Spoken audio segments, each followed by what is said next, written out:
Well, here's what we're up to today. Today is Sunday, February 9th, Super Bowl Sunday. Last night we got the last little bit of the PTO installation done on the 9620. We've got to do a couple things to that, but before we do that, we'll show you what we have to do before we get into that. We got, I don't know, 4 or 5 inches of snow here overnight. Andrew was plowing snow first thing this morning with this 8320, and he blew this hydraulic hose here. He pulled it in the shop, couldn't get the hose off. The fittings are rusted up, so we're going to swap that out. He's up doing chores right now. So we're going to get that off of there. I've got to sort some parts here later on, or put some stuff away that came off of this 9620. If any of you, this is the Scavenger pump here that was bolted to the transmission. We'll never use this. If any of you need that, let me know. It is for, I'll put the part number in. It is for any of these tractors that don't have a PTO on them, and it's a pump that's used to lubricate the rear axle, bolts to the transmission and whatever. The only time anybody would need one is if they had one fail, or if they've got a tractor that has a PTO on it and they want to take the PTO off. We've got the chain box that was bolted to the back of the tractor where the PTO guard and everything is. I've got that and the pump and some miscellaneous hoses. If anybody needs that stuff or wants it, let me know. I'll put a part number in for that pump, but it should work on, boy, I'll put that in the description of the video too, what tractors that'll work on. It should work on all of the later R series, and might even work on some of the older ones. Jared ended up getting the transmission in the C5. He got that in here yesterday afternoon. We got to put the PTO on it so that he can load that with oil. So we've got our hose to do, we've got some other parts to sort, and then I need to wait till one of these guys gets in here. I'm doing chores, and we need to start this tractor up and turn it completely in each direction to make sure none of the hoses are going to come into contact with anything. Then we're going to roll this outside, which we'll probably roll it outside before they get to me here, but we've got an engine oil leak on this tractor. So we need to wash this whole area out, and it's been leaking for some time. You can see the shroud of the fan shroud's all gummed up. So we're going to get this all pressure washed, and we're going to see if it's just a minor leak or what have you. I texted Jake here last night, and I told him, I said, hey, I got this PTO all installed. Just needs the payload put in it. I was telling him about the engine oil leak, and he says, yeah, I had to do that to one of the other tractors that are in the neighborhood here. He said that this cover is plastic, and, well, that's metal. I don't know. But at any rate, he said the cover's plastic, which I don't know what that is yet. And they now sell you a steel one. That one feels like it's steel, so I might have a minor, I might not have to replace that cover, but he said at any rate, you're probably gonna have to replace that cover. So we need to get that washed off and get on with our projects here. Now on this C5, tomorrow I've got some material coming to make the front bumper for it. So Jared ended up putting an oil pan on this because the oil pan got blown through with the sandblasting. They've got that on there. Put a new power steering pump on it, and he did the kingpins on each side. This left one was wore quite a bit. That had some waller to it. So it's got new kingpins in it, power steering pump, We got a new radiator last fall. Frame's been sandblasted. Clutch linkages. Oh boy, fuel tanks got fixed. Did a lot of work to this. So we've got to finish this guy up and get the other C5 in here. We do have a new fifth wheel that's going on there. We're waiting for the rails to come that bolt to the frame. So that's what we got going on. We'll go out and get Andrew's hose off, and then we will get the pressure washer out here and get the engine washed off on this 9620.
Alright, so he can go back to plowing snow, and we'll get this pressure washer hooked up and get this engine washed off to see what we've got that's leaking. Well, we've got most of the grime washed off anyway, but we need to remove some more stuff to be able to see in to what we actually have going on.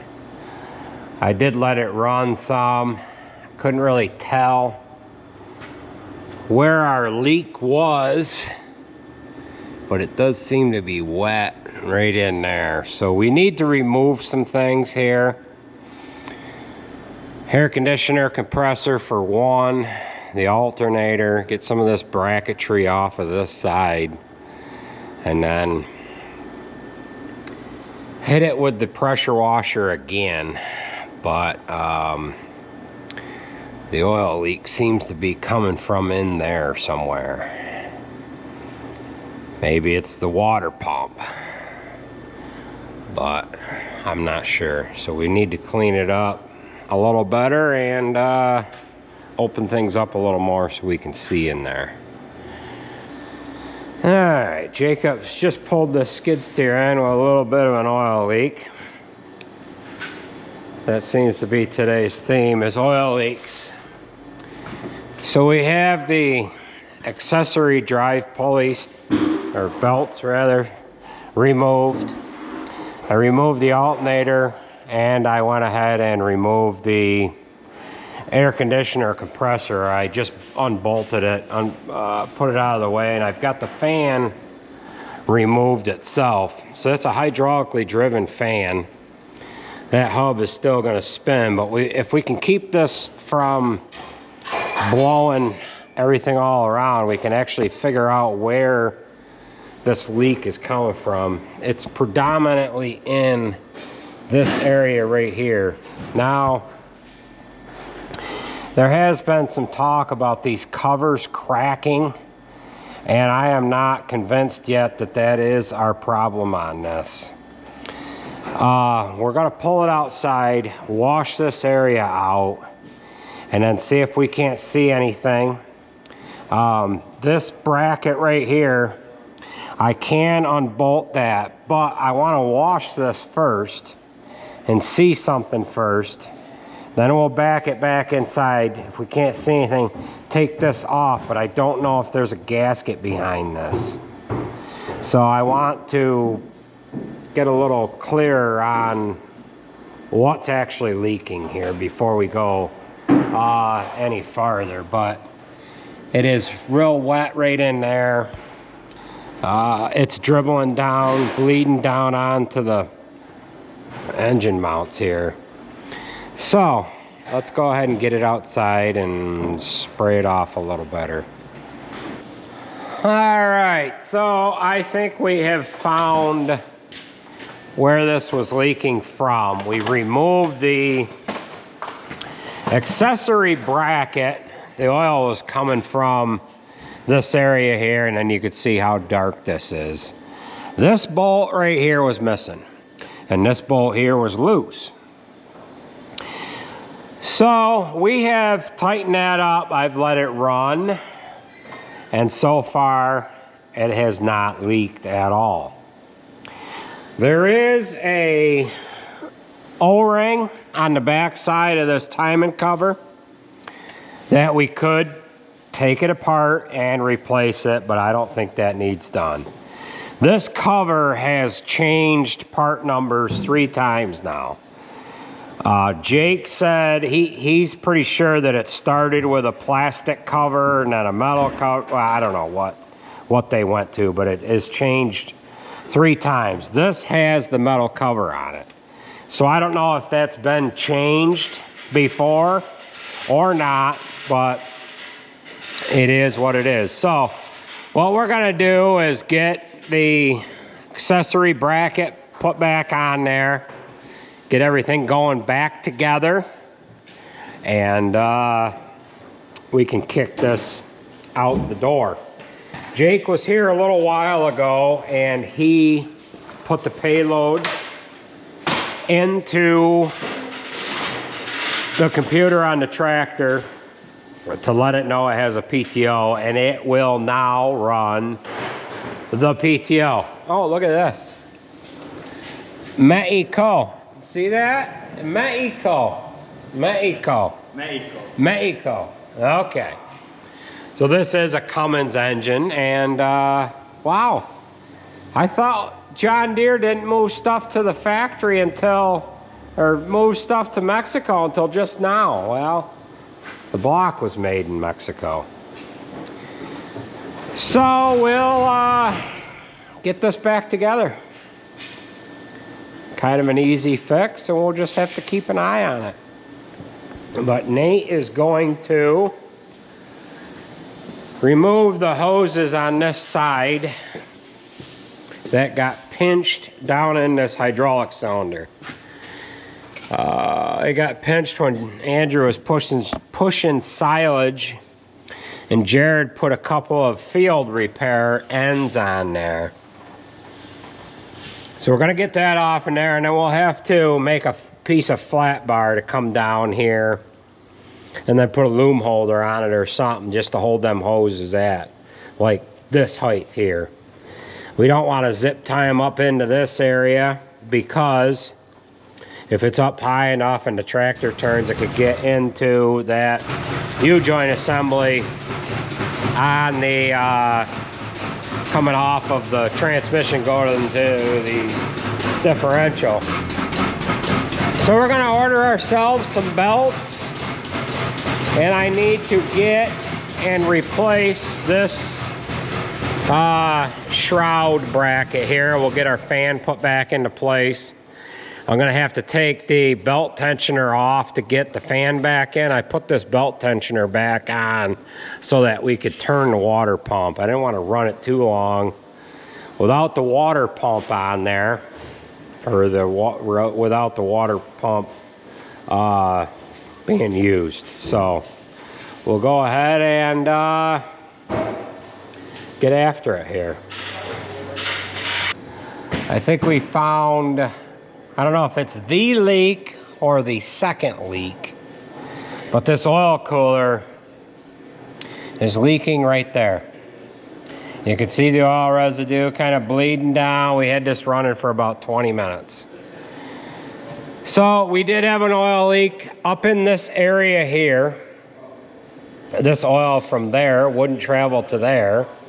But had I not seen that and knew it was coming from there, I'd have believed that the oil was coming from here, bleeding down through. But I seen a little residue there a little earlier, and I cleaned it off with some brake clean, and then that residue that you see there now is fresh. So we'll get a engine oil cooler gasket ordered, and we'll have to drain the coolant from this and get that guy removed. You can kind of see it bubbling right there, right on the front side. I don't know if you guys can see that or not. So,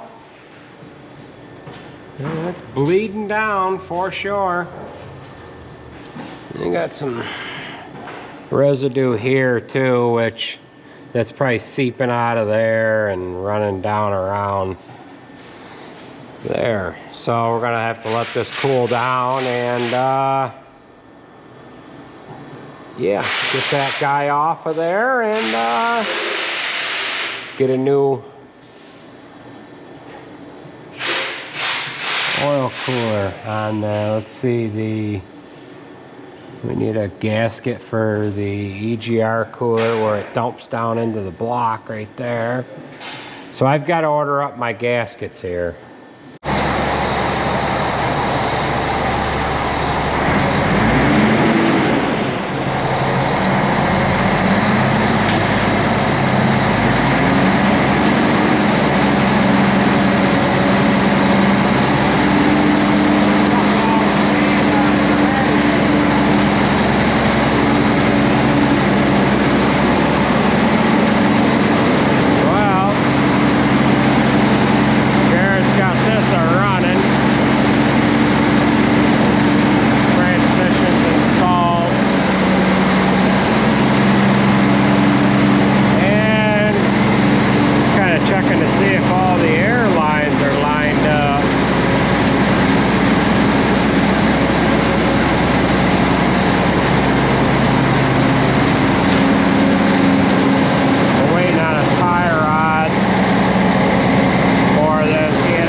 Ordered.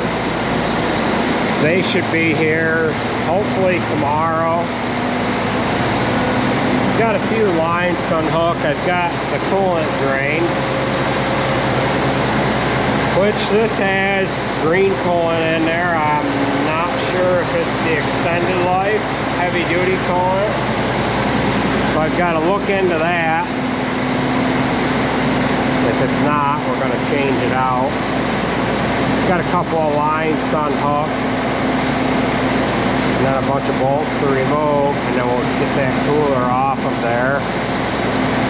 And hopefully the gasket shows up here tomorrow. But other than that, hoping that I can just kind of wiggle it out, but take that turbo drain tube off. Yeah. So we'll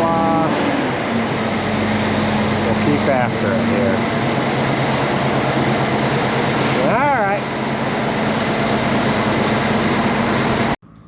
Oh, we ended up having to remove the EGR cooler to get the oil cooler off. And then this is our gasket right here. We need to peel that off and then clean up the surface there. And then we can stick our new one back on. But it's leaking in this general area here. So I don't really see anything wrong. You know, nothing sticks out as far as what's bad with the gasket, but well, I guess we're kind of separated right there a little bit, so. But you'll notice that we are working under candlelight here because they are hooking up the power right now, and we can't run the shop with everything else that we have going on, so we shut the shop off. The shop gets the power from the barn, and then they're hooking up the power right now. They had to update things here, and they are just finishing up. We are the last ones on the line here. So they'll get that hooked up and get us turned back on, and we'll have lights here in a little while. I got generator going across the road, 2 up above and 1 down pumping water. So yeah, it's a little dark in here, but yeah, we'll show you guys more once we get once we get some lights back on in here.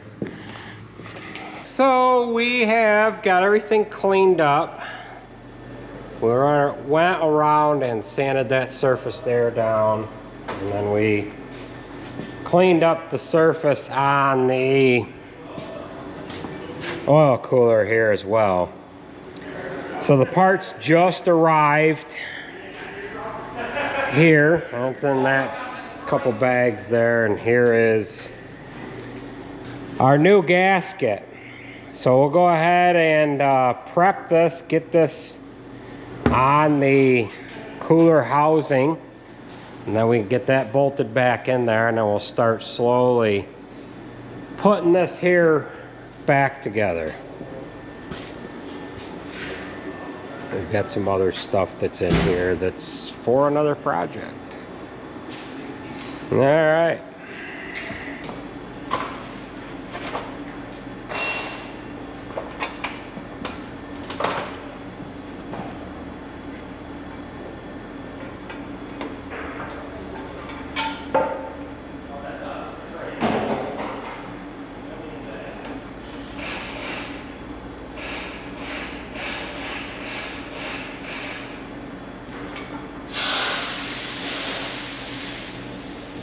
Well, that's what that looks like with the oil cooler on there. Now we will go ahead and put the EGR cooler on, and we'll get that in place. Now this truck 14, which is a 2006 International with an ISX Cummins engine in it. We had to replace the oil cooler on that, the oil cooler gasket on that here a week or so ago.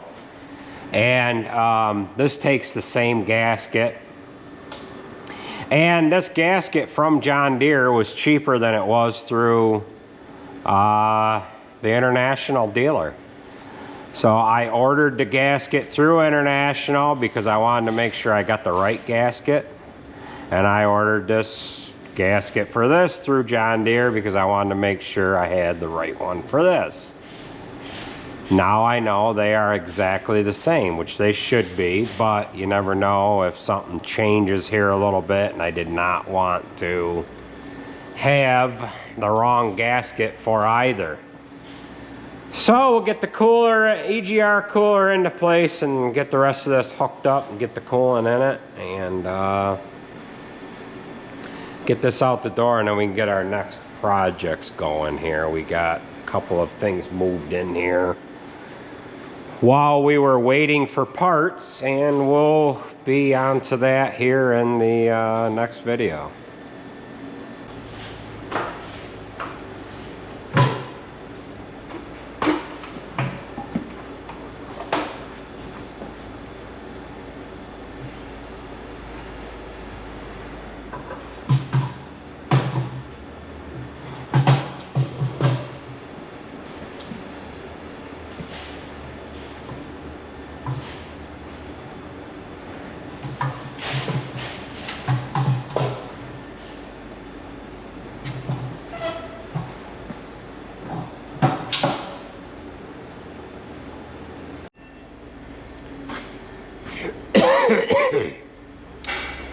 Well, we've got not everything back together, but we've got enough of it together that we can run it.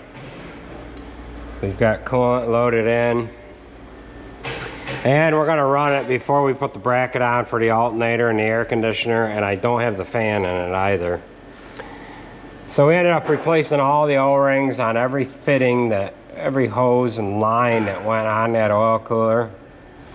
On the back side of the EGR cooler, there's a steel, well, the new one was plastic, but there was a steel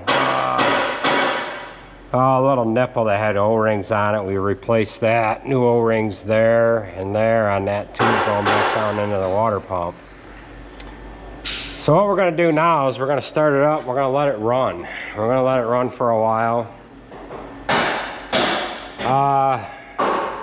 Before we put the fan on it, just to make sure we have everything sealed up. And while that's running, what we're going to do is we're going to figure out what we need for a flat iron to come down on this left hand side of the bed to hold these hoses up. So we're just going to come down from here down to there with a loom holder, tighten that up on there, and it's going to be all good. If you recall, Andrew had a hose get down in the pinch area here, and that got pinched. Jared put a field repair end on, and Nate went ahead and took this off the other day and crimped 2 hose ends on there, male and female JIC that he put together. Those field repair ends were leaking a little bit. So we'll go ahead and start this up. Let it run.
Alright, so this is run for a good 20 minutes,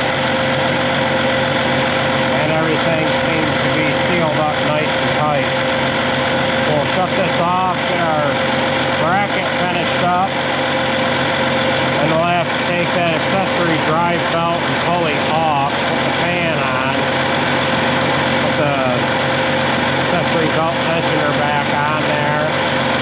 Then, along with a new belt, but before we put that belt on, we'll have to have the AC belt and whatever put on there as well. I want to replace those belts because they have been soaked in oil. So, we'll get this job finished up.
Not leaking? No. You can hand me a screwdriver or something. I got a look.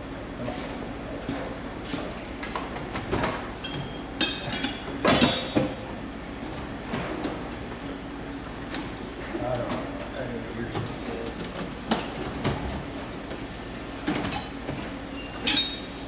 Right hand side. Go up another one. Go up another one. Grab a long screwdriver. Go up another one maybe. I don't know.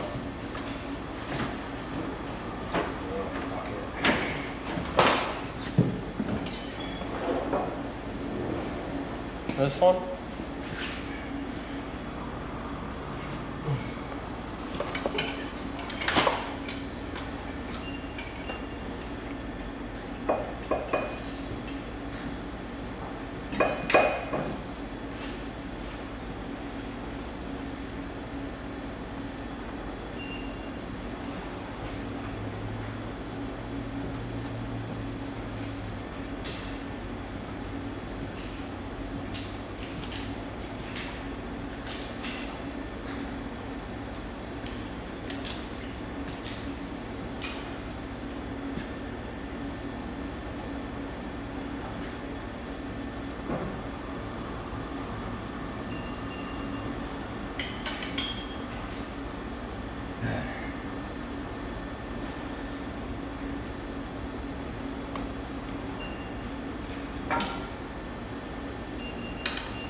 All right, so we have got this unit completely done.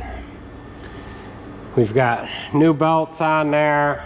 We ended up replacing a steel line coming off the turbo and just O-rings and gaskets, new filter, whatever.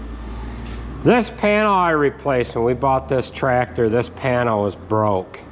However, there's a grill piece that goes in here that I kind of thought it came with the grill. We riveted this rubber strip on there, and we'll just have to pull this panel off when that grill comes in and get that on there. Another thing that we went and done is we ended up making up a bracket, just a piece of flat bar is all it is.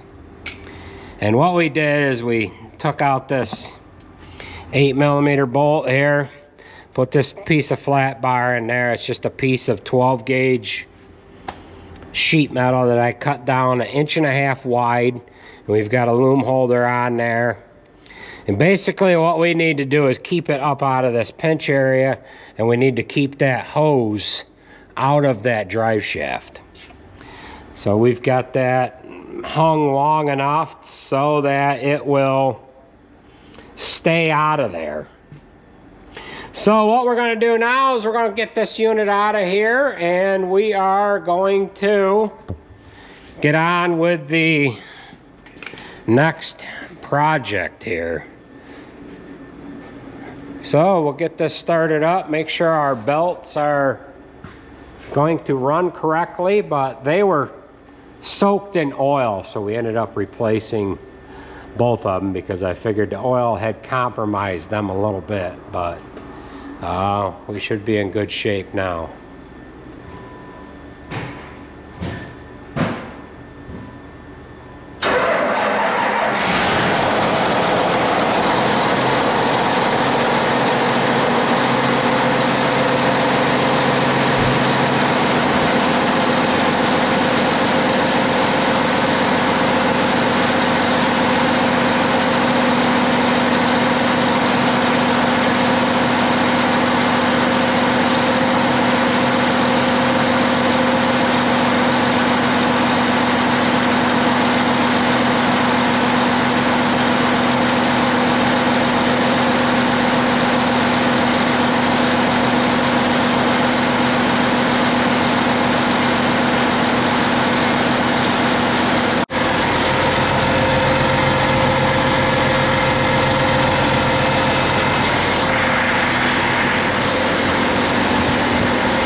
shut it off.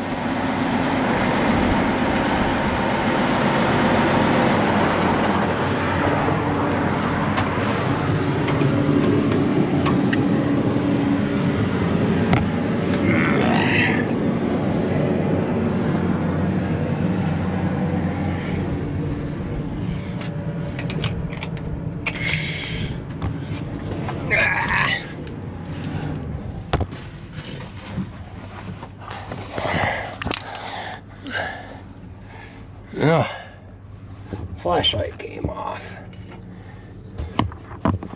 Alright, so that's very nicely out of the way. Ah. I had to have you shut it off so you didn't run me over. Yeah.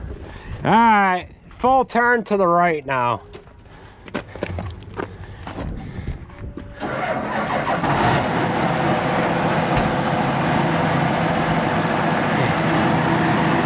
Turn PTO on.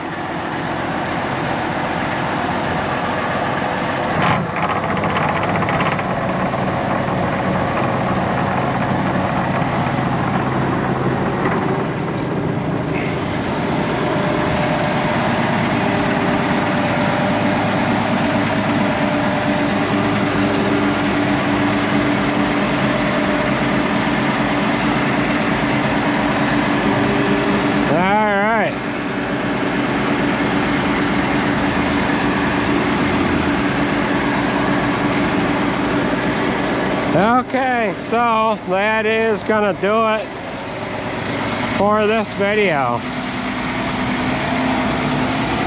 Probably should make a strap for that right side as well. Yeah.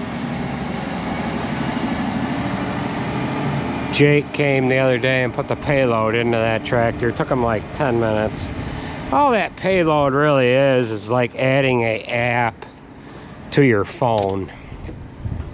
So that's gonna do it for this one. I'm gonna run up and pick him up, putting that in the hay barn, and we'll get on with our next project, which is already kind of started.